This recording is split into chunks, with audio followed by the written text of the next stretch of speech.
अस्सलाम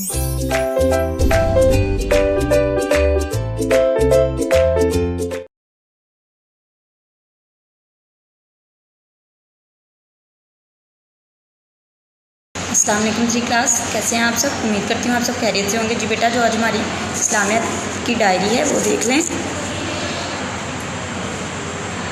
हज़रत मोहम्मद सल्लल्लाहु अलैहि वसल्लम की रवादारी, इमलाके अल्फाज 1-6 क्लास वर्क प्लस याद करें।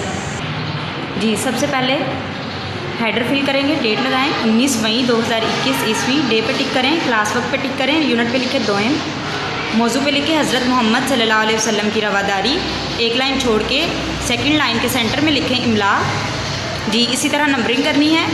1-6 अल्फाज हैं इमला के। फर्स्ट वाला जो वर्ड है वो है गंदगी, उसके बाद सेकंड वाला ज़ुबान दराजी, रवादारी, नरमी, 5 वाला वर्ड मोहब्बत, 6 वाला मजहबी। जी बेटा 1-6 अल्फाज इमला के जो अल्फाज हैं इसको अच्छे तरीके से आपने याद करना है और बुक पे निशान लगा लेने हैं। ओके बेटा, नीट एंड क्लीन राइटिंग में काम करना है। टेक केयर, अल्लाह हाफिज़।